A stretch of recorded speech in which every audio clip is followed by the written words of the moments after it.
জামাত ইসলাম আপনার দেখেন যে আমলিকের লগে তারা ভোট করছিল। তারপর দেখা যায় বিএনপির লগে তারা ভোট করছিল। জামাতি ইসলামী দল মানে হচ্ছে অরিজিনাল দল, যে ভালো দল। তারা কোনো দেশের ক্ষতি চাইবো না। তারা কোনো ঘুষ খাইবো না। জামাতি ইসলাম মানে তো তাই। তারা ৫ ওয়াক্ত নামাজ পড়বো। তারা দলটা চাইবো আমি যে জামাতি ইসলামী আসুক। কথা বুঝছেন? তাদের মধ্যে কোনো জানবো না।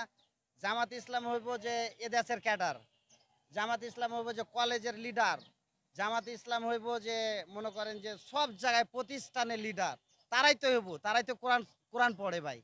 কোরআন থেকেই তো সব। তারা যদি কোরআন পড়ে তাহলে তারাই তো দেশ চালাইবো।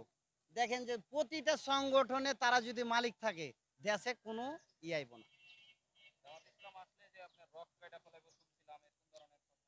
না, এখানে রগ কাটার বিষয় কথা আছে যে রগ কাটা মানুষ কথা বলে। জামাত ইসলাম আজকে দেখেন যে শিবিরের ছেলেগালা আমাদের এলাকাতে কত জায়গায় যে শিবিরের ছেলে যারে পাইছে তারে কিন্তু ভাই জেলখানায় ভরছে হাসিনা সরকার, যে তার বিরোধী দল।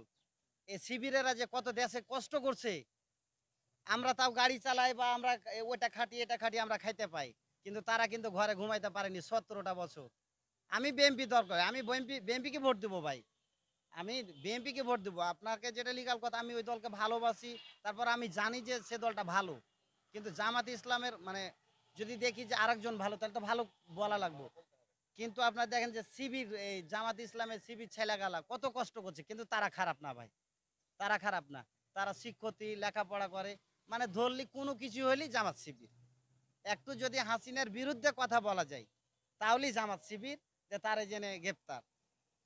এ বাংলাদেশে কত কি কে কষ্ট করছে কই পারবো না। জামাত শিবিরের ছেলেরা সবচাইতে পৃথিবী বাংলাদেশের বুকে তারাই কষ্ট করছে বেশি।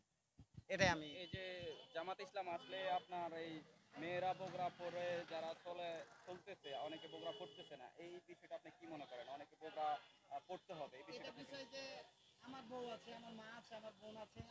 তো জামাত ইসলামের এটা আইন, এটা হয়তো হইব যে না জেনে সবকিছু সে যদি ঢাকা ঢাকা দিয়ে চলাফেরা করে তাহলে তো সবার জন্য ভালো। সবার জন্য ভালো হইব কেন, যে এটা তো আর অন্যায় কিছু না। আমার সবকিছু ঢাকা থাকবো সেটা তো ভালো। এটা ভালো প্রোগ্রাম ওদের। কিন্তু মানুষ এখন তো ভাই দেশে সব অন্যরকম হয়ে গেছে সব। এখন আমি মনে করি যে জামাত ইসলাম যদি ক্ষমতায় আসে তো দেশের জন্য ভালো হইব।